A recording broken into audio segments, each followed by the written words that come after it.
problemática y a la realidad nacional. Economista Correa, muy buenos días. Le habla Julio González. Un saludo, Julio, a la distancia. Qué gusto verte a los tiempos. Para que sepan los radioyentes, pues yo conocí a Julio cuando era ministro de Economía y él era asambleísta, creo, por Pachacuti, ¿verdad? En ese tiempo se llamaba Congreso Nacional.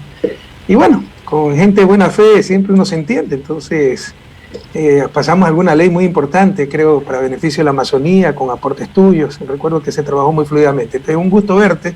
Gracias por esta entrevista y un inmenso abrazo a nuestra querida Nueva Loja, a sus cumbíos, a la Amazonía y a la patria entera. Bien, economista Correa, ¿cómo está usted? ¿Cómo está ahora en Europa? ¿Cómo está el tiempo? ¿Cómo está la familia? ¿Cómo se siente a la distancia del Ecuador? Bueno, el tiempo acá es horrible, ¿no? La gente adora Europa porque siempre viene en verano cuando hay 16 horas de luz, tremendo sol. Pero ahora en cambio solo hay 6, 8 horas de luz, bueno, tal vez exagero, 9 de la mañana a 5 de la tarde, sí. 8 horas de luz y llueve, ventoso, gris, nublado. Y yo me movilizo en bicicleta, no tengo carro, pero el día era tan fuerte la lluvia, tenía que hacer unas compras que no pude salir. Pero bueno, como siempre repito, ¿no? Yo soy en tiempos de pandemia, quiero decirles que yo soy un optimista enfermizo, y ojalá esa enfermedad sí sea contagiosa. Esa es la dureza de la vida, creo que vale vivirla, hay que sacar las mayores experiencias, siempre tratar de enfrentar los problemas injustos, injustificados, inútiles, la persecución, todo eso con la mayor alegría posible dentro de las circunstancias. Entonces siempre digo, cuando me preguntan cómo estoy, todo lo bien que se puede estar dentro de lo mal que estamos. Bien, aquí en Ecuador son las 7:08 de la mañana. Tengo entendido que en Europa, en Bélgica, son las 13 horas, la 1 de la tarde. Así es. Son 6 horas de diferencia, aunque aquí el horario cambia, para aprovechar las horas de luz y ahorrar energía, lo que nunca logramos en América Latina, ¿no? Se protestaba, cuando son solo cambios de comportamiento. Claro, en el Ecuador no es tan necesario porque las diferencias en la duración del día entre la estación seca y lluviosa son muy pequeñas, pero acá las diferencias son 5 o 6 horas. Entonces, en estos momentos la diferencia horaria es 6 horas, pero durante el verano son 7 horas de diferencia horaria. Así es, entrando en materia de la entrevista, economista Correa, el día de ayer, la prensa nacional, los medios televisivos, las radios, la prensa, usted está bien informado, sacaron la noticia de que se colocaba una placa en la pared del Palacio de Carondelet, en la calle Chile, una parte bien visible. La colocó el Procurador General del Estado, dice por mandato judicial, le llamó la placa de la ignominia sobre el caso de sobornos 2012-2016. Y luego la nota que resalta el titular, luego van por el embargo económico para cumplir con la reparación económica. Queremos saber su opinión, expresidente, que dé la réplica a la audiencia y también quienes nos ven por la red social Facebook y toda la audiencia de Radio Cuyabeno. Yo creo que es justo que tenga su opinión, su réplica, economista. Bueno, ojalá que eso ayude a vivir mejor a la gente, ayude a curar a los enfermos de COVID, ayude a reactivar la economía. Si ven cómo pierden el tiempo por sus odios, no ha habido una persecución tan brutal en la historia moderna del país. A mí me han puesto 38 juicios penales de las cosas más absurdas. Ni el Chapo Guzmán, más Pinochet, más Al Capone juntos tuvieron tantos juicios. Nos quitaron la pensión vitalicia. Nos quieren embargar mis casas, mis pocos bienes. Yo solo tengo una casa en Quito y un departamento que no son mi padre de 60 años de antigüedad en las casas colectivas del seguro en Guayaquil con mis 3 hermanos. Son los 3 hermanos lo que poseemos eso. Ese departamento valdrá $30.000, o sea, me corresponderán $10.000. Eso quieren embargar frente a un supuesto perjuicio que nadie lo ha visto, porque todo es inventado. No hay perjuicio al Estado, no hay sobornos, todo es inventado y por eso están desesperados para evitar que lleguemos, que ganemos, porque saben que no tendrán dónde esconderse porque los corruptos son ellos. Y como cereza del pastel, una placa en un palacio donde ya no hay gente, donde ya no hay museos, se robaron, se perdieron todas las cosas que se dejaron, pero si hay placas, sí, y tiene razón el procurador de Trujillo de llamarle la placa de la ignominia, porque es una ignominia que pronto, 5 meses más, será bajada y tendrán que responder por tanta infamia a ellos, porque los corruptos siempre han sido ellos. Pero yo les hago una reflexión al pueblo ecuatoriano. ¿Qué sacamos con todo esto? Por si acaso, estos son castigos de la Edad Media, poner en placa los supuestos culpables para humillarlos, avasallarlos, cuando la visión moderna, incluso si fueran culpables, sería rehabilitación social. Eso no se ve en ninguna parte del mundo. Pero eso les ha llevado el odio, jóvenes, y aquí mi reflexión. No se dejen llevar por el odio. Esta gente está tan enferma que no busca el buen vivir de ustedes, ni de ellos mismos, porque se han destruido, sino el mal vivir de aquellos que odian. Ahí está su razón de ser, buscar el mal vivir, tratar de humillar a Correa, tratar de hacerlo quedar mal nacional, internacionalmente, porque odio a Correa. Nosotros no odiemos a nadie, amemos apasionadamente la patria, la justicia, la prosperidad de todas y de todos, sin que esto debe implicar que esta gente, que son los verdaderos corruptos, tengan que responder ante la justicia. Expresidente, ¿cómo está la situación jurídica suya? Está procesado, como usted dice, en muchos procesos. Hay esta sentencia. ¿Qué le puede decir a la ciudadanía de su situación? ¿Qué perspectivas hay? ¿Cómo se puede más temprano que tarde le va a caer encima? Y los juzgados serán ellos, porque ahí hay fraude procesal, falsificación de documentos. ¿Quién puede creer un cuaderno hecho en 40 minutos, un vuelo Quito-Guayaquil, hablando en presente y acordándose hasta con los centavos de supuestas contribuciones? ¿Dónde están los contratos ilegales? ¿Dónde están los contratos dados a cambio de dinero? No existe. Todo es un fraude procesal gigantesco, tal vez el más grande de la historia del país. Y en lo personal, yo defiendo a todos, porque ahí hay empresarios honestos involucrados, funcionarios públicos honestos involucrados por el odio a Correa.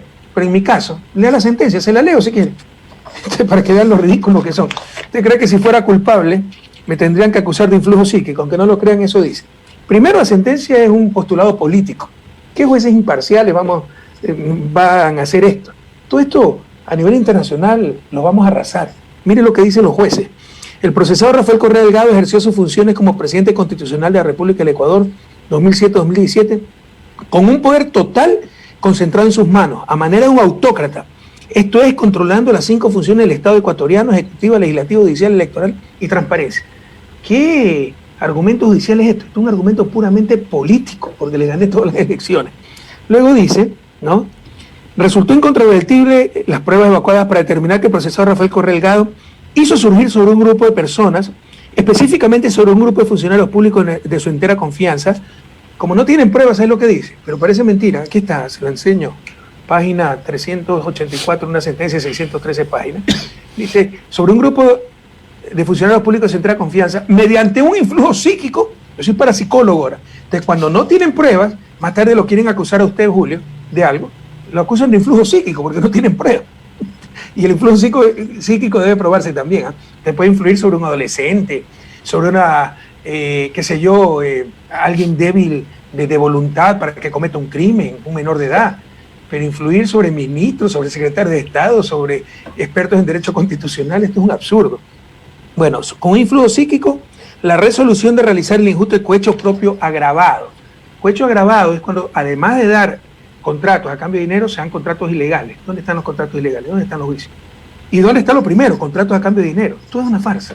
Y por eso están desesperados, tratando de postergar elecciones, eliminarnos, porque saben que si les ganamos, no se tendrán dónde esconderse porque los corruptos fueron ellos. Pero no solo eso, mire. La recepción de dinero ilícito era reportada a los procesados Rafael Correa Delgado y Jorge Glass Pinel, quienes dirigían el sistema de contratación pública en el Ecuador. Nosotros no dirigimos el sistema de contratación pública en el Ecuador, esto es mentira. Pero vean la Constitución, las competencias de la presidencia. O sea, ¿cómo puede creer que una sentencia se mienta tan descaradamente? Y finalmente dice, este tribunal de primer nivel estima indispensable referirse al menos a 4 premisas ciertas y probadas. Chuta, pruebas contundentes, ¿no? Del cohecho, el soborno, el enriquecimiento ilícito. La primerita, que el procesado Rafael Correa Delgado exigió la entrega de dinero ilícito para sí mismo. Entonces ya se fregó Correa, ahora sí lo descubrieron. Fruto de los sobornos. Tal es así que en el franco ejercicio de su liderazgo, dentro del entramado de corrupción, página 385 de la sentencia, recibió el depósito de, ya se fregó Correa, $2 millones, $3 millones, en cuenta secreta, en Bahamas, en Azul.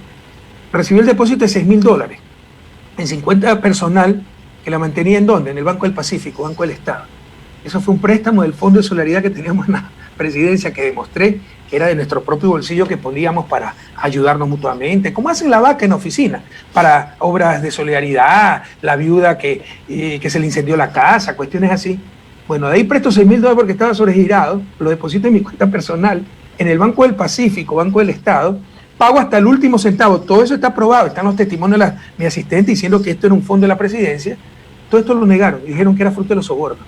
¿Usted cree que esto va a resistir algo a nivel internacional? Ni siquiera a nivel nacional, donde sí hay jueces honestos, pero con la presión que ha habido, las amenazas, los chantajes, hasta drones le ponían a los jueces, patrulleros afuera de su casa, amenazaban con allanar la casa de sus padres. Entonces, en esas circunstancias se necesitaban jueces heroicos que no tenemos. Sí hay jueces honrados, pero no jueces heroicos. Cuando venga la normalidad, esos jueces heroicos sabrán hacer justicia, y si no lo hacen ellos, a nivel internacional les vamos a ganar absolutamente todo. Yo estoy bien. Europa no les hace el más mínimo caso, Interpol no les hace el más mínimo caso, quedan como payasos, el prestigio del país está destrozado. Me preocupa la gente perseguida en el país y un Jorge Glass que lleva más de 3 años preso, siendo un hombre honesto, y los corruptos, empezando por Odebrecht, están totalmente en impunidad. Bien, entonces usted cree que la justicia se va a normalizar, como dice, o va a cambiar en los próximos meses. Lastimosamente, mira, yo he vivido en Europa, Estados Unidos, aquí jamás hubiera podido pasar lo que ha pasado en Ecuador. Jueces tan venales, cobardes, corruptos, temporales, puestos a dedo. Esta sentencia es un juez temporal traído de Santo Domingo, puesto a dedo para perseguirnos. Y una prensa con linchamiento mediático. Eso es imposible en Europa, eso es imposible en Estados Unidos. Aquí, mientras uno no tenga sentencia, ni siquiera pueden hablar del sobornado, del culpable, no, del sospechoso, ¿no? Pero bueno, esos códigos de ética ni los conoce la prensa ecuatoriana. Aquí no hubiera podido ocurrir todo eso. Lo que sí da mucha pena es ver la debilidad. Yo creía que habíamos avanzado más en el sistema de justicia, eran jueces que habían ganado por concurso de merecimiento, se les mejoró la paga. Claro, destituyeron 2/3 partes de la Corte Constitucional y pusieron a dedo con el Trujillato jueces totalmente venales y obviamente que odian a Correa y se prestan a cualquier cosa. Yo quisiera, ahí sí, importar los jueces estadounidenses. Ojalá que la globalización sirva para eso, para importar los jueces estadounidenses. Qué calidad de jueces, qué calidad de justicia. Mientras eso no mejore, no saldremos de su desarrollo. Entonces, claro, cuando deje de haber presión política, presión mediática, jueces honestos que lo hay harán lo correcto. Pero esto no ha demostrado lo débil que es nuestro sistema de justicia, lo débil que son nuestros jueces. No es cuestión de edificios, de códigos, de tecnología, es cuestión de corazón humano. Y nos falta muchísimo para construir ese talento humano, gente realmente que haga lo que tiene que hacer a cualquier costo y no pase la vergüenza que hemos visto, jueces venales con sentencias que pasarán a la historia como las más grandes cantinfladas. Eso, economista, ¿usted estima que va a cambiar en los próximos meses? ¿Usted está seguro que el binomio de UNES va a triunfar en las próximas elecciones? ¿Cómo ve el proceso electoral? ¿Cómo ve la probable calificación de Álvaro Noboa a estas alturas para el concurso, pues, de las próximas elecciones? Quisiéramos su opinión. También, dentro de todo este proceso, los cambios que ha habido precisamente de las candidaturas que le siguen a usted y que primero estuvieron en Fuerza Compromiso Social, luego Centro Democrático. Bueno, ahora finalmente parece que va a quedar como Centro Democrático, Fuerza Compromiso Socialista 1. Cuéntenos cómo ha visto todo este proceso y por qué afirma que se va a ganar en las elecciones. Bueno, nadie puede estar seguro, pero encabezamos todas las encuestas y tenemos mucha fe en nuestro pueblo. Pero depende del agro agrio, claro, depende de Sucumbío, de la Amazonía, de la patria entera. Pero es tan sencillo como esto. Reflexionen los que nos escuchan, correísta, anticorreísta, izquierda, derecha, ricos, pobres, sector urbano, sector rural. Reflexionen. ¿Cuándo vivían mejor? ¿En la tragedia que enfrentamos? Durante los 10 años de mi gobierno, donde no habíamos resuelto todos los problemas, ni locos. Pero cada día se avanzaba, cada día había un nuevo centro de salud, nuevos hospitales, nuevas escuelas del milenio, nuevas carreteras, servicios públicos de primera calidad, verdadera lucha contra la corrupción. Hoy volvieron hasta los tramitadores al registro civil, la venta de cupos en las escuelas. Entonces, tan sencillo como esto. Pregúntense cuándo vivían mejor, ahora o durante nuestro gobierno. Si antes, durante nuestro gobierno, votar todito listas 1, porque además, incluso los anticorreístas, incluso la gente de derecha, porque la situación del país es tan grave que no se trata de izquierda a derecha, no se trata de correístas o anticorreístas, no se trata de ricos o pobres, se trata del amarillo, azul y rojo. La patria está devastada, es la peor crisis de la historia. El próximo gobierno va a recibir ruinas, no va a recibir un país. Es como después de la Segunda Guerra Mundial, o después del terremoto que tuvimos en abril del 2016. Lo importante era salvar vidas, albergarlos, darles de comer, evitar epidemias, restablecer los servicios básicos. Y eso no es de izquierda o derecha, es de sentido común, de sentido de humanidad. Estamos en las mismas circunstancias. Entonces el próximo gobierno, independientemente de quién llegue, tendrá que reactivar inmediatamente la economía, luchar contra la inseguridad y obviamente investigar la corrupción de este gobierno y que responda ante la justicia por tanto saqueo y tanta destrucción. Y nadie más preparado para eso que el binomio Andrés Arauz, Carlos Rabascal. Lo hemos demostrado en los 10 años de progreso que tuvimos todos juntos. Pero depende de ustedes, obviamente. Sin embargo, tenemos mucha confianza en el pueblo ecuatoriano. Usted ha dicho qué opino de la entrada de Alvarito. Empecemos por lo último, que hemos estado con listas 35, listas 1, listas 5, como si fuera nuestra culpa, Julio. Es la persecución. Nos robaron en forma absolutamente ilegal lista 35, partido fundado por mí. Hoy está en manos de los corruptos, de los sinvergüenzas, de los corifeos de Moreno.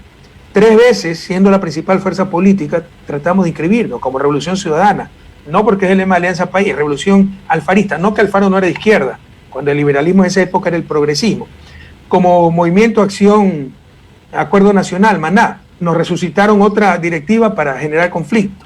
Finalmente nos abrió las puertas Compromiso Social Lista 5, ganamos las elecciones seccionales del 2019 contra todo y contra todo. Eliminaron Compromiso Social Lista 5 y poco menos que por milagro nos abrió las puertas Listas 1, Enrique Menoscal, su presidente, Centro Democrático, y por eso podemos participar. Entonces, hay que decir las cosas como son, la sinvergüencería de esta gente que nunca se ha visto. Como nunca se ha visto el problema para inscribir un binomio. Primero era yo el candidato, lo dije el 18 de agosto a vicepresidente. El 19 de agosto la jueza Camacho, la jueza sustanciadora del caso Sobordos, del caso Balda, saca un escrito diciendo que esta vez ejecutaría la sentencia y que no podía ser candidato. O sea, más descarado que eso ya no existe. La persecución, su afán de impedirme ser candidato. Fue tan grave que tuvo que retroceder, pero ya está escrito. Esa señora tendrá que responder frente a tanta corrupción. Bueno, me sacaron una sentencia de casación en 17 días para inhabilitarme a las inscripciones que empezaban el 18 de septiembre. Me reemplaza Carlos Rabascal, empiezan a impugnar y después de 3 meses recién tenemos el binomio firme. ¿Cuándo se ha visto esto? ¿Cuándo Lazo, cuándo Noboa, el que le diera la gana, tuvo algún problema para participar durante nuestro gobierno? Y ahí retomo la última parte, bueno, la parte intermedia de su pregunta, la contesto al último, que es que pienso de lo de Noboa. El gobierno está desesperado. Que nadie se engañe, los que me escuchan en Sucumbío, en la Amazonía. Nadie se engañe, los únicos opositores hemos sido nosotros. ¿A quién insulta a Moreno? ¿A quién persigue Moreno? Solo nosotros, porque sabe que con el resto va a tener impunidad asegurada. Con Lazo, con Noboa, con Pachacuti, que fue parte del gobierno, ha apoyado todas las leyes en asamblea. Revisen todo eso. Entonces somos los únicos opositores y a nosotros que nos tiene terror. Entonces ellos hicieron una encuesta a principios de noviembre con IESOP, es una peruana que hace encuestas, y que le decían que ganábamos una sola vuelta. Desesperados, con ayuda seguramente de la embajada, porque tan inteligentes no son. Entonces se les ocurrió, ¿qué tenemos que hacer? Meter un outsider y retrasar las elecciones para darnos el mayor tiempo posible para recomponer a nuestros candidatos. Hicieron una segunda encuesta a finales de noviembre, veían que con Noboa se destrozaba Lazo, que era el candidato de Moreno, pero nos quitaba un poco de votación a todos los candidatos y había más probabilidad de una segunda vuelta. Y por eso el gobierno que domina el Tribunal Contencioso Electoral está tratando de meter a Noboa. Pero ¿cuál es el problema? Lazo y Nebot dominan el Consejo Nacional Electoral y ahí lo están bloqueando a Noboa. Y están en esa pugna, que es una vergüenza nacional e internacional y que nos está haciendo daño a todos. Bien, quería averiguarle el proyecto político que fue de Alianza País, que es de la Revolución Ciudadana, que es de Rafael Correa. ¿Cómo está construyendo una nueva identidad? ¿Con qué identidad al futuro como partido o movimiento piensan presentarse, expresidente? La identidad es siempre gente que solo está por el bien común, por las grandes mayorías. Debemos tener eso claro, por las grandes mayorías. Uno de los graves problemas es que nos han gobernado los banqueros que están rompiendo récord en utilidades. Pregunten, y jóvenes que me escuchan, revisen. 2019 el Banco Guayaquil ganó 128 millones de dólares. El Banco de Lazo. ¿Cómo no va a estar de cheerleader después de Moreno? Fidel Egas, el dueño de Teleamazonas, el que nos da las noticias, el patrón de Inostroza, toda esa gente que nos insulta todos los días, tiene 3 bancos, Daerne, Rumiñahui y Pichincha. Ganó más de 200 millones de dólares. ¿Cómo esa gente no va a estar apoyando a Moreno y tratando por todos los medios de evitar que lleguemos nosotros. Los que decían, cuando nos iba bien a todos, a la Amazonía, a Sucumbíos, a Nueva Loja, cuando tenían una obra diaria, cuando había empleo, seguridad, ingresos, ¿se acuerdan que éramos la envidia de Colombia? Cuando decían, no, este es fruto de mi esfuerzo, de mi capacidad, el gobierno no tiene nada que ver. Bueno, ahora se siguen esforzando, tienen la misma capacidad y están en la ruina. Eso que les enseñe la importancia de un buen gobierno. Pero un buen gobierno empieza, no termina, empieza por representar no a los banqueros, no a los grandes empresarios, sino a las grandes mayorías, a los que me escuchan, a Julio, a todos, a las grandes mayorías. Pero eso no es suficiente, porque si no es un gobierno competente puede quebrar un país con recta intención, con buena voluntad. Entonces se necesita también capacidad.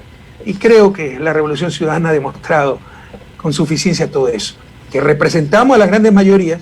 ¿Yo qué gano con mi política? Si a mí me convendría, yo tengo, modestia aparte, tengo 2 maestrías en Europa, en Estados Unidos, en arte, en ciencias, en economía, tengo un PhD en economía, tonto no soy. Si me hubiera dedicado al sector privado, me hubiera dedicado al sector bancario, sería multimillonario. Entonces, si fuera por mis intereses, yo estaría impulsando el neoliberalismo, esas políticas que impulsa Lazo. Pero nosotros estamos con las grandes mayorías, sabemos que eso no va a resolver el problema del desarrollo.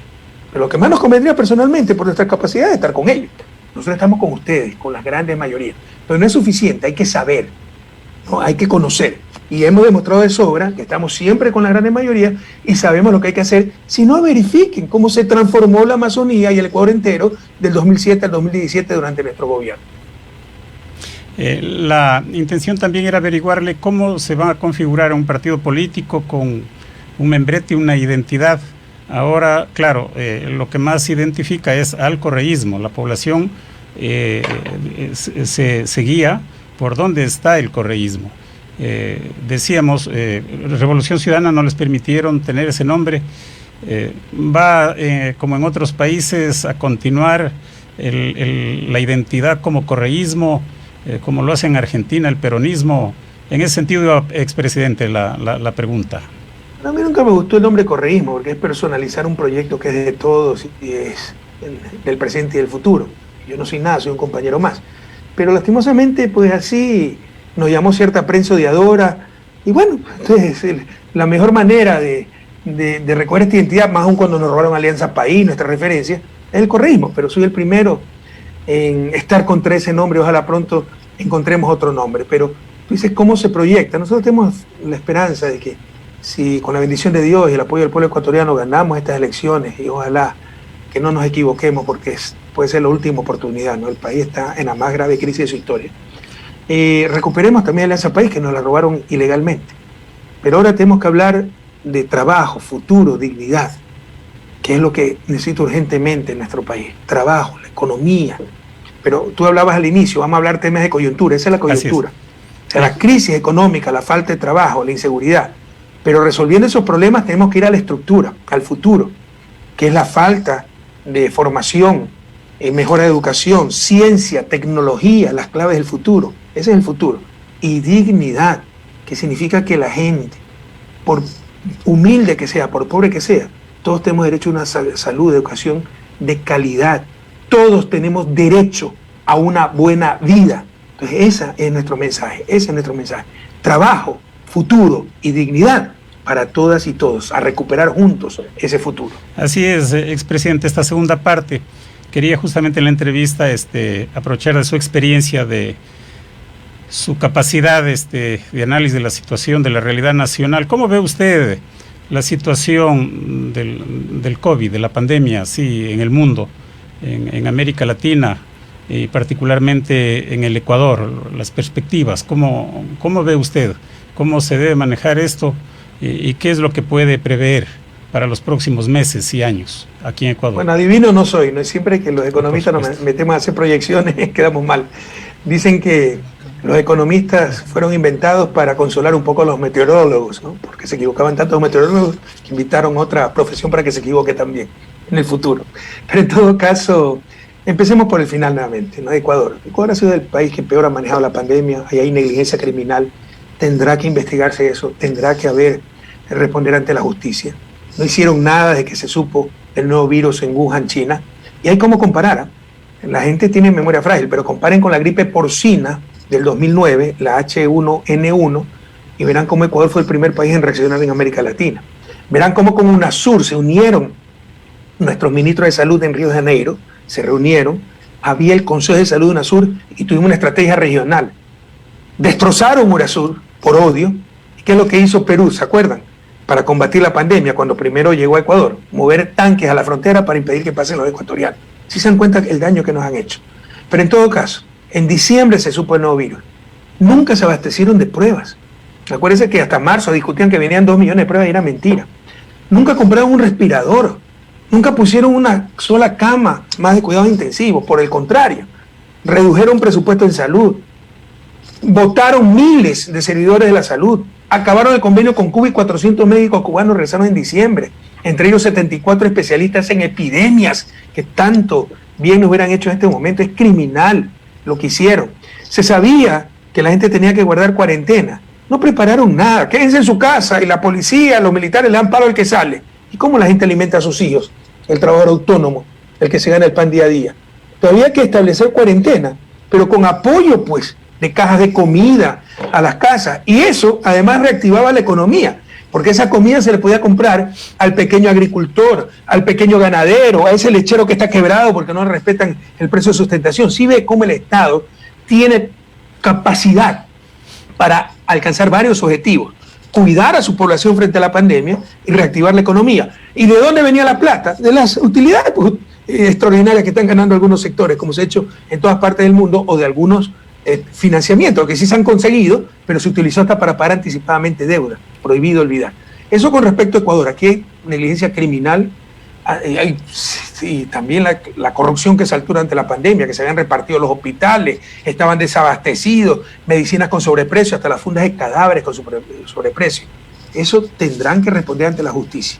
La fiscal de Trujillo está encubriendo al gobierno y la asamblea, porque si se investiga el caso de reparto de utilidades, de hospitales, se va a media asamblea y se va todo el gobierno. Entonces, para proteger a Moreno y a los asambleístas pillos, se tiene eso en el congelador. Pero nosotros ganamos las elecciones y se investigará y tendrán que responder ahí sí a la verdadera justicia. Ecuador es el país del mundo que peor ha manejado la pandemia.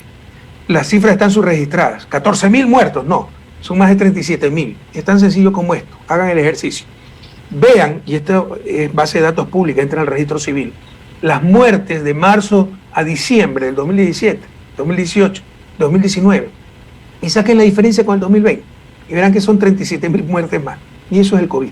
Están subregistrando las cifras, nos están engañando. En verdad somos el país con mayor cantidad de muertes por habitante.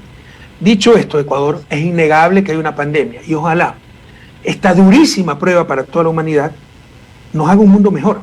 Por ejemplo, entender que no todo es mercancía, que no todo lo resuelve el mercado, que se requiere el Estado, la acción colectiva, derechos. El derecho no es un bien que si tú tienes plata lo compras y si no te mueres. Si tú tienes plata vas al hospital y si no te mueres. Si tú tienes plata te haces la diálisis y si no te mueres. No. Un derecho es algo que nadie te puede quitar, que lo tiene que garantizar el Estado. Que si por mala suerte me fallan los riñones, pueda acceder a la diálisis y salvar mi vida. Que pueda acceder a la salud de mejor calidad, porque no puede haber salud de primera, segunda o tercera categoría, porque todos tenemos la misma dignidad como seres humanos. Ojalá esta durísima prueba acabe con tonterías de que no se necesita Estado, de que la competencia, que el mercado y que el sálvese quien pueda, las tonterías con las cuales ningún país se ha desarrollado del mundo, y entendamos que así como se requiere la actividad individual, así como se requiere la empresa, los empresarios, se requiere la actividad colectiva que se ejecuta a través de algo que se llama Estado y entre otras cosas para garantizar derechos fundamentales como es el derecho a la salud. Economista Correa, en la cuestión económica, bueno, el Fondo Monetario Internacional llegó al acuerdo con el país. Quienes están dentro de esa visión fondo monetarista pues están muy contentos, tranquilos. El economista Mauricio Pozo del Ministerio de Economía ha dicho que bueno, que la situación va bien. Incluso el presidente de la República llegó a decir de que lo más probable es que ahora sí se deje la mesa tendida en economía, que a diferencia de lo que se dejó está, mire, en beneficio el gobierno anterior. De Moreno, yo creo que está enfermo. El tipo ya algo se le saltó en la cabeza. No puede haber un cinismo así. Ya es alguna patología que tiene mental. Es un psicópata. Nadie puede mentir tan descaradamente. O sea, ellos estarán bien con todas las trapacerías que han hecho, ¿no? Pero todos vemos cómo está el pueblo ecuatoriano. Mira, de esta no vamos a salir sin financiamiento externo, pero primero hay que optimizar el financiamiento interno. Y mientras nos ponemos de rodillas ante el Fondo Monetario, el Banco Central manda plata afuera, 3.500 millones. ¿Cómo entender eso? Pusieron el mundo al revés, por medio de cierta prensa. Ojalá aprendamos de la experiencia. A cierta prensa no creerle nada, porque lo que hace es manipular, no informar. Para hacerle daño a Correa y para sus negocios, porque este negocio para la banca, dijeron que el Banco Central, ¿cómo iba a prestar al gobierno? ¿Y por qué no le puede prestar al gobierno? Es un banco privado, sí puede prestar. ¿Por qué el Banco Central no? No solo eso, 80%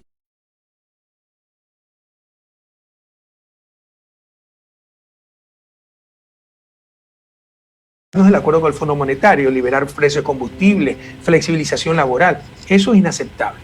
Nosotros sí ganamos, y puedo hablar por Andrés porque hemos conversado de esto, el gobierno en 3 años y medio se ha endeudado en más de 20.000 millones de dólares de deuda externa. Yo en 10 años, revisen las cifras, aquí las tengo, el que sí, que está viendo por Zoom esto, le puedo mostrar, y es tan fácil como entrar a la página web del Banco Central, del Ministerio de Finanzas o del propio acuerdo con el Fondo Monetario. Dijeron que habíamos dejado el país sobreendeudado. En verdad, la deuda externa del 2006 era 23%, 23.9 incluso. Perdóname la vejentud, los años no pasan en vano. 21.8, perdón. Y en el 2016 fue 25.7, 3 puntos de aumento, 4 puntos. En términos absolutos, pasó de 10.215 millones en el 2006 a 25.671 millones en 2016, 15.000 millones en 10 años de incremento de deuda externa, pero con 100.000 millones de inversión. Para entenderlo fácilmente, es como comprarse una casa a $100.000, tienes casa nueva, ya no pagas arriendo, pero tuviste que endeudarte, pero en $15.000. Tremendo negocio, tienes la casa de $100.000 y te endeudaste solo en $15.000. Eso es lo que hicimos en 10 años manejando bien el país.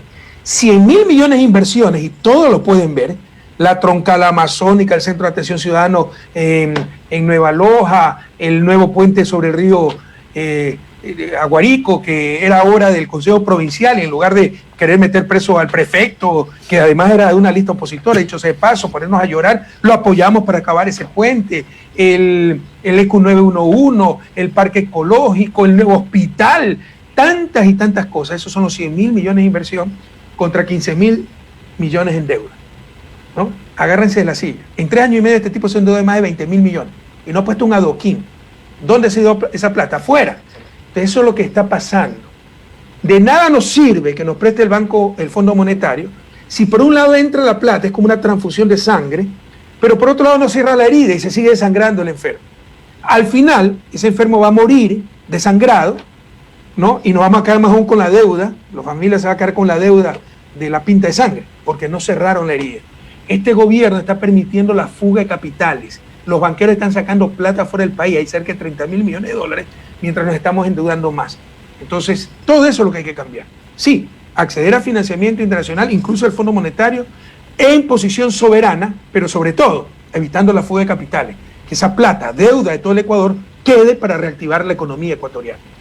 En el acuerdo se establece la necesidad de incrementar el IVA en 2 puntos. Sí, sí. El acuerdo es terrible, en 3 puntos, del 2022. Son tan cobardes que no lo hacen ellos. Es trampa para el próximo gobierno.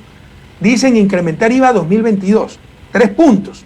Entonces tú dices, bueno, va a incrementar del 12 al 15, pero eso va a servir para hospitales, escuelas, la troncal amazónica, el mantenimiento, que se están cayendo en pedazos las vías de la Amazonía, la universidad que tanto necesita sucumbido y que no alcancé a dársela. Fue una de las cosas que no pude, ¿no? Intentamos, pero 10.000 cosas nos cayeron encima.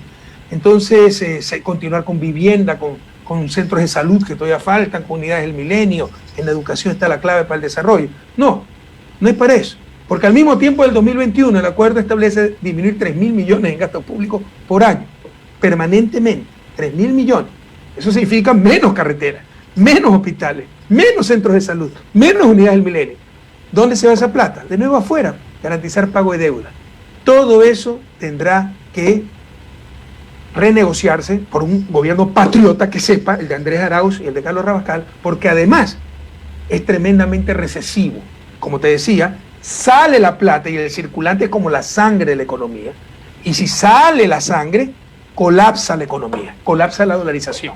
Entonces, habrá que renegociar para que la plata se quede en el país. Bien, economista Correa, quiero aprovechar los próximos minutos un poco para topar proyectos estratégicos que, como le decía, bueno, la provincia de Sucumbíos está involucrada casi en todos los proyectos estratégicos, energéticos, petroleros, mineros, de asuntos de integración nacional e internacional por ser frontera. Entre estos proyectos, lo que quiero mencionar también, el proyecto más grande que usted impulsaba es el proyecto de la refinería específica, si bien no tiene que ver con Sucumbíos, pero sí la cuestión por lo que provee del petróleo. Bueno, ahora se cambia el proyecto de la refinería del Pacífico por un proyecto de generación fotovoltaica. ¿Qué opinión le merece? O sea, que la corrupción, el odio y la ignorancia de esta gente. Ya te digo, esta gente, el odio los lleva, y nunca se dejen guiar por el odio, queridos jóvenes. A eso lleva el odio. El odio los lleva no a buscar el buen vivir de sus semejantes, ni de ellos mismos, porque por odiarnos el gobierno se ha arruinado. Es el gobierno peor evaluado de toda América Latina y peor evaluado de la historia. Pero el odio lo único que los lleva a buscar es que vivan mal los que están odiando. Entonces, como Correa empezó la refinería, no hay que sacar adelante la refinería. Le está haciendo daño a todo el país. Después de 40 años, y hay que agradecerle mucho a Sucumbíos, a Orellana, las dos provincias más petroleras, 40 años han mantenido la economía nacional. Después de 40 años de exportar petróleo, todavía no refinamos ni para atender el 50% de nuestra propia demanda de combustible. ¿Te imaginas lo que es eso? Refinamos unos 175.000 barriles con la refinería de Chuchufín de Sucumbíos, con la refinería de La Libertad en Santa Elena, la refinería de Esmeraldas, y es el doble, cerca de 350.000 barriles, el consumo de derivados, gasolina, diésel, etc. Eso es como exportar choclo para que nos vendan las humitas. Prefiero yo hacer las humitas y dar puestos de trabajo, valor agregado en el país.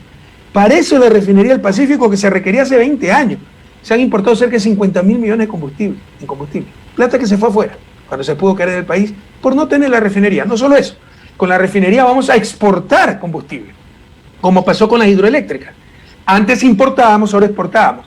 ¿Y por qué no se hacía hidroeléctrica? No porque no era evidente que se necesitaba. Para no dañar el negocio de las barcazas, porque era el negocio social cristiano, que nos vendían esa electricidad. O ya se olvidaron de las benditas barcazas. Lo mismo acá. No quieren la refinería porque ya privatizaron la comercialización de combustible, porque ya privatizaron la importación de hidrocarburos, ya se la quitaron a Petroecuador. Claro, Petroecuador tiene que dar tanquería y tubería, ni siquiera hacen inversión. Pero para su negocio le quitaron eso y privatizaron.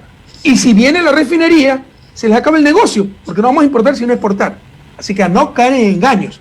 Esa refinería es más que necesaria, refinamos 30% de nuestro petróleo, solo atendemos la mitad de la demanda de derivados. Y por último, revisen qué país del mundo se ha desarrollado sin refinería y petroquímica básica, porque eso también es petroquímica básica. No vamos a permitir que se roben esa refinería de Manabí, ya suficiente daño han hecho. Economista, como decíamos, la provincia de Sucumbíos tiene proyectos estratégicos eléctricos, mineros, petroleros, pero como que hay siempre ese maleficio de que donde hay bastantes recursos naturales, en cambio quedan muchas secuelas, quedan muchos impactos, y lo ha dicho la Secretaría Técnica de la Amazonía, y nosotros lo hemos verificado, que incluso los nuevos centralismos que se producen con ahora la sede en el Puyo de lo que era el ECORAE, ahora es la Secretaría Técnica, con la regionalización que usted impulsó, la regionalización transversal para la administración. Tenemos de capital de la zona 1 a Ibarra, tenemos que ir a Ibarra. Hay toda esa problemática que de alguna manera ha ido afectando más a la provincia de Sucumbíos. Tenemos ahora el proyecto Coca-Cola Sinclair en emergencia. Esa zona es deleznable, el suelo siempre genera problemas. Colapsó la cascada San Rafael y la erosión regresiva. Si usted conoce muy bien el tema técnicamente, ¿qué es lo que usted propondría en estos momentos? Está la erosión regresiva ya a 12 kilómetros de los 25 que que estaba desde el colapso de la cascada hasta la captación, que es la presa. Yo he mezclado muchas cosas. Contesto lo más reciente que me preguntas, Coca-Cola Sinclair. Hay que dar mantenimiento, pero hay que dar cuidado a las cuencas hídricas. Y todo eso destrozaron. Todo eso destrozaron. Tú has puesto un buen ejemplo. El Coraya no es de Coraya, sino Secretaría Técnica. Senaín, que dijeron que habíamos creado una policía política. Senaín no creó nada. Unificó y puso bajo mando civil la inteligencia, la policía, la fuerza aérea, la fuerza terrestre, la fuerza naval, que todas actuaban como república independiente. Eso no es democracia, va a estar bajo el poder civil. Pero dijeron que habíamos creado una policía política y lo que hicieron fue cambiarle el nombre. Y ahora sí tiene una policía política que se llama CIES, que organiza todas estas supuestas investigaciones que después publica Villavicencio para perseguir a los opositores políticos. Lo mismo hicieron con Ecoral. Entonces, lo mismo hicieron con la encargada de administrarlas y mantener las cuencas hídricas. ¿Cuál es la solución? Reforestar, pues, y cuidar las cuencas hídricas. Si no, continuará la erosión y se pondrá en peligro un proyecto clave como es Coca-Cola Sinclair. Pero tú hablaste de sucumbíos, de que con la regionalización retrocedieron.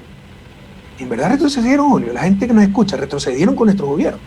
Creo que no, lo que estoy afirmando es que de que como muchos proyectos, mucha explotación genera también mucho impacto. Eso, ya me voy a referir a eso, pero eso no dijiste. Porque lo que hicieron fue regionalizar el país en 7 regiones. Antes había que ir a Quito. Ahora hay que ir a Ibarra y están peor que antes. Yo lo que decía es de que es loable y fue loable esa regionalización, la transversalización, no región natural, pero a Sucumbíos, que es una provincia amazónica que tiene más facilidad de acceso, por ejemplo, a Quito, en la práctica se ha hecho más difícil y ahora manejarse con la burocracia en Ibarra. Es una realidad porque no hay las vías de comunicación suficientes. Le recuerdo, economista Correa, que así también el gobierno de Sixto Durán Ballén impulsó el proyecto de la carretera interoceánica que justamente unía con el Carchi. Pues esa carretera se quedó allí y ahora es inaccesible. Cuando viene el invierno, pues caen las dos carreteras, tanto la de Baeza como la de La Bonita, y finalmente nos toca viajar por el Puyo. Nos toca dar la vuelta hasta Ibarra. Hay que hacer la carretera. Yo hice, creo que 5 o 6 accesos a la Amazonía. Yo recuerdo que los guayaquileños no conocíamos la Amazonía. Solo éramos la excepción los que conocíamos, porque eran 18 horas. Ahora usted puede estar en 8 o 9 horas de Guayaquil a la Amazonía. Se ha integrado el país. Pero obviamente faltan vías por hacer. Una de las vías es Nueva Loja La Bonita. Eso tenemos muy claro, ¿no? Y por si acaso, que Ibarra sea el centro administrativo, como Milagro lo es de otra región, no significa que todo debe estar en Ibarra. Como por ejemplo Loja, me parece que es la región sur, entre Zamora, Loja y El Oro, no significa que todo esté en Loja. Hay muchas direcciones, muchas instancias que están en Machala, por ejemplo. Entonces eso debió hacerse y yo creo que lo hicimos. Pero bueno, no sigamos adelante. Pero usted ha dicho hay que reconocer que en todo el plan de conectividad de las carreteras, la obra pública más grande que se ha hecho es en su gobierno, o sea, la troncal amazónica, las conexiones. Pero en todo caso, tú has dicho que los proyectos estratégicos causan estragos. Sí, si se los manejan mal. Cuidado, esa es una discusión muy grande en desarrollo, se llama la maldición de los recursos naturales. Que alguien cuando tiene abundancia de recursos naturales vive de eso y ya no desarrolla el talento humano, no desarrolla energía, no desarrolla tecnologías, ¿ya? Pero eso es el que lo maneja mal. Pero manejado bien, los recursos naturales son una bendición. Pregúntale a Corea. Corea tiene unos 2 millones de capacidad de refinamiento de petróleo. Nosotros tenemos 175.000. 2 millones de capacidad de refinamiento. Tiene 3 de las 10 más grandes refinerías del planeta. Solo una de ellas refina 800.000 barriles. ¿Sabes cuántos barriles de petróleo crudo tiene Corea? 0. ¿Cómo quisiera tener Corea el petróleo nuestro? ¿Cómo quisiera tener Israel el petróleo nuestro? Un país recientemente creado y desarrollado que es básicamente un desierto, un 80% es desierto. Entonces, todo va a ser una maldición si lo maneja gente corrupta, incompetente. Pero los recursos naturales son una bendición y puede ser la salida del subdesarrollo si se lo maneja bien, como lo maneja Australia, que dio el paso hacia el desarrollo. Al principio del siglo XX, Australia era más pobre que Argentina. Argentina sigue siendo pobre, Australia es desarrollada, y eso es gracias a la minería. Como se la maneja también Canadá. incluso como se lo ha manejado en Chile, que es el país de desarrollo relativo más alto de toda América Latina. Todo manejado mal, un machete, manejado mal te cortas la mano o matas a tu compadre si te peleaste. Manejado bien sirve para sacar la mala hierba, cultivar. Todo manejado mal puede ser una maldición. Manejado bien los recursos naturales son una bendición. Esto se llama la maldición de los recursos naturales o la maldición de sacarse la lotería. ¿Sabes por qué? Porque hay estudios en Estados Unidos que 2/3 partes de la gente que se saca la lotería quiebra a los 2 años. ¿Por qué? Me saqué la lotería y lo que hago, la lotería es un ingreso de una sola vez. Y lo que hago es comprarme tremenda mansión, pero que cuesta $10,000 mensuales mantenerla, y no tengo pues los $10,000 mensuales para siempre. La plata me duró 2 años y quebré. ¿Por qué? Porque fue tonto esa persona. Pero hay un tercio que sigue próspero porque manejó bien la lotería. Nosotros debemos ser esos que manejamos bien la lotería. Debemos estar agradecidos de todo lo que Dios nos ha dado y saber manejarlo, no como se manejó, estamos de acuerdo. Hasta antes de mi gobierno, el petróleo, para ustedes les consta que bien manejado ese petróleo, proyectos como Pañacocha ganaron premios a nivel mundial por cuidado de la naturaleza y además la plata quedó sobre todo para el desarrollo amazónico. Bien, le decía porque desafortunadamente para Sucumbíos, a pesar de los esfuerzos que se han hecho, el asunto de la promulgación de la ley amazónica, usted la envió a la Asamblea Nacional, nosotros hicimos la observación que era una ley conceptual que quitaba algunas distorsiones a la ley anterior del ECORA, por ejemplo la distribución del Fondo de Desarrollo Sustentable, que se lo hacía por cantones, por provincias, de una manera igualitaria en el 40% del fondo. Eso se cambió y se puso que sea de acuerdo a la Constitución, por densidad poblacional y también por necesidades básicas insatisfechas. Desafortunadamente la Asamblea se cambió nuevamente al régimen anterior y también el Ejecutivo la pasó así ya en este gobierno, y allí se presenta una gran distorsión precisamente con asentamientos poblacionales, provincias que son más pobladas y que arrastran necesidades básicas insatisfechas grandes. El otro asunto, el asunto economista, quería ver qué opinión tiene usted en el asunto del desarrollo fronterizo. Con el problema del 2008 en enero, usted sabe, se explotó un comando policial en San Lorenzo, con todo ese problema de la narco... 2018. El 2018, perdón, con la aparición de Tehuacho y todo eso. Allí nuevamente se sacó el tema de la frontera. Y se promulgó inmediatamente la ley que estaba archivada, que usted la vetó, la ley de desarrollo fronterizo. Pero simplemente se la sacó, el reglamento no se lo hizo más que hace unos meses, y finalmente no se aplica esa ley tampoco. La ley amazónica está en iguales condiciones, no se publica el reglamento general, entonces sí, es inaplicable, y los retrasos de los recursos pues están siendo como nunca.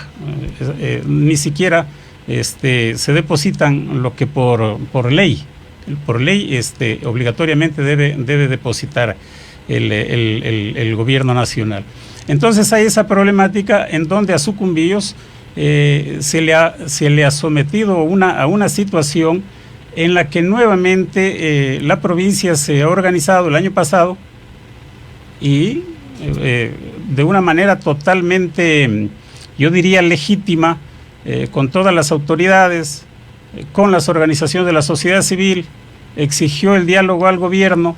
El gobierno no quiso dialogar, finalmente se dio un diálogo en donde firmó un acuerdo que reconocía el gobierno todas las necesidades de Sucumbíos, y sin ninguna presión, más que un paro anunciado, pero el gobierno de esa manera accedió a dialogar, se firmó ese acuerdo, no cumplió el gobierno, se vinieron los hechos de octubre del año pasado, el levantamiento nacional, y allí lo que se hace de parte del gobierno nacional es aprovechar la situación y ante un ingreso a las instalaciones de Petroecuador de los manifestantes, lo que hizo el Estado o el gobierno es coger presos a los dirigentes, comenzando por el prefecto, por un asambleísta, por un concejal, dirigentes y ciudadanos. El resultado, hay una sentencia de 4 años para 3 ciudadanos que todavía están presos, son creo los únicos presos de octubre, y autoridades que están sentenciadas para 1 año 4 meses van a perder su curul porque perdieron la última instancia de casación y solo una persona, el prefecto, de oficio, no entendemos esa figura, le declaran inocente en la última instancia. Entonces, Sucumbíos nuevamente está en esa situación, entre muchas veces los intereses del gobierno central, pero también las desidias del gobierno central que ni siquiera dialoga y que no le atiende, y bueno, y comienza nuevamente a generarse una situación donde la ciudadanía está como en una olla de presión, que no se sabe hacia el futuro cómo se va a encaminar toda esta problemática. ¿Cómo se va a encaminar? Votando bien. Es la única forma de acabar con esta pesadilla. Conozco muy bien el problema de Sucumbíos. Recuerde que ahí estuvo involucrado un gran compañero, Jofre Poma. Sabemos cuánto ha sufrido su familia, el impacto económico, emocional. Y sí le podemos decir a esos dirigentes de Sucumbíos que en caso de ganar, estoy seguro que revertirá todo eso con indulto o incluso cuando ya los jueces no sientan la presión porque este gobierno maneja la justicia. Ellos sí manejan la justicia. Bueno, se revertirán todas esas sentencias absurdas y los enjuiciados serán estos tipos que persiguieron tanto y hicieron tanto daño. A mí me acusaban de autoritario. ¿Cuál es la realidad? Ya, ojalá que aprendamos de eso. Como tenemos personalidad, como no nos dejamos avasallar de los medios de comunicación de nadie, somos autoritarios. En un solo día, en las protestas de octubre de 2019, echaron más bombas lacrimógenas que nuestro gobierno en 10 años. Esa es la verdad. Los autoritarios, los represores siempre fueron ellos. Vean cuánta gente perseguida, cuántas radios, periodistas, ¿no? Tantos opositores políticos, ¿no? Perseguidos por este gobierno. Aquí otra reflexión. Siempre tengan mi apoyo para todas las leyes de beneficio a la Amazonía y por eso también necesitamos mayoría en asamblea, dicho sea de paso. Así que por favor, todos listas 1, asambleístas provinciales, nacionales, necesitamos esa mayoría en asamblea para respaldar al binomio y que pueda recuperar la patria. Pero no es cuestión de leyes. Peor cuando tienes la complicidad de los medios de comunicación que le tapan todo este gobierno y ha roto hasta la Constitución, no solo la ley. Es cuestión de voluntad política. Nosotros sin ley nos preocupamos siempre en la Amazonía, desde el primer día, porque era una injusticia clamorosa que de la Amazonía saliera la riqueza nacional y la mayor incidencia de pobreza estuviera en la Amazonía, y ni siquiera tenía una red vial decente. La troncal amazónica 20 años llevaba construyéndose hasta con preasignaciones. ¿Dónde fue esa plata? Con toda la plata que se había dado para la troncal amazónica, había que estar pavimentada en oro, la troncal amazónica, y no existía. Entonces, no es cuestión de leyes, es cuestión de voluntad política. Tú hablaste de los problemas en la frontera. Acuérdate que cuando salió ese problema, sacaron el eje binacional con Colombia. Como Colombia se atrasó y no había llegado al puente que construimos nosotros, dijeron que era el puente para la FARC y para las guerrillas. ¿Se acuerdan de eso o no? Y para el narcotráfico. Así se ha vivido el engaño en el país de esta gente sin escrúpulos. Pero ahí viene mi respuesta. La mejor manera de lograr seguridad no es con represión, no es con más militares, que hay que ponerlos de ser necesario, es con desarrollo humano. Cuando la gente tenga cómo transitar, no en canoas medio escondidos, sino por tremendo puente, tremenda vía nacional, de Esmeraldas a Tumaco, verás que va a haber más presencia del Estado, más desarrollo, más comercio y va a haber menos inseguridad. Algo similar se logró en Sucumbíos, todos son testigos. Cuando yo llegué en el 2007, recuerdo que el primer año nos asesinaron a la intendente de policía, primero o segundo año, no, era un caos Sucumbíos. ¿Cómo mejoró la seguridad? Pues este gobierno inepto que destrozó toda la institucionalidad de seguridad para darle poder a Maropala Romo. El Ministerio de Interior era solo de seguridad ciudadana y policía. Le pasaron todo, política, centro de rehabilitación. Se dedicó a hacer politiquería, se destrozó la seguridad. Pero Sucumbíos debe recordar cómo mejoró la seguridad con nosotros. Y no solo por más policías, militares, sino por mayor desarrollo humano, comunicaciones, internet, carreteras, hospitales, educación, a tal punto que los colombianos vienen a nuestro país a atenderse, ¿verdad? Entonces hay que retomar esas políticas, hay que hacer las leyes que sean necesarias. Pero no es cuestión de leyes, es cuestión de voluntad política de un gobierno en función de las grandes mayorías y con sentido de justicia. Bien, bueno, vamos terminando. Me dice sí, porque me están llamando ya para la próxima. Usted está con otra llamada. Nada más, un mensaje que me dicen que le haga acuerdo del proyecto Manta-Manaos, del eje modal Manta-Manaos, que está actualmente parado. Si es que usted cree que hay que apostarle a ese proyecto tiene que impulsarse. Se hizo la carretera, se hizo Puerto Todo pararon, pero todo pararon, todo. ¿Para qué? Para destruir la Correa. No le importó destruir la patria, el odio de esta gente. Hay que retomar todo eso. El eje Manta-Maná es una gran esperanza, que de hecho empezó a funcionar. Recuerda que hicimos la carretera hasta Yamanunca, y hay un bonito puerto, y empezaron a exportarse hasta Colombia, hasta Perú, pero tenemos que llegar hasta Brasil. Pero es un proceso, pues. Eso no es que se decreta, no es que se hace un día para el otro. Son esfuerzos constantes que había que seguir, había que completar el eje desde Manta. No lo hicieron. El objetivo es, si logramos posicionar el aeropuerto de Manta a nivel internacional, incluso vía aérea puede llegar carga, que vía terrestre y fluvial, multimodal, va hasta Belén, Brasil, el mayor mercado de América Latina, y va a la costa atlántica. Entonces es un buen proyecto, pero hay que impulsarlo, hay que continuar, debe ser política que prevalezcan a través del tiempo, y este gobierno lo que hizo es destrozar todo.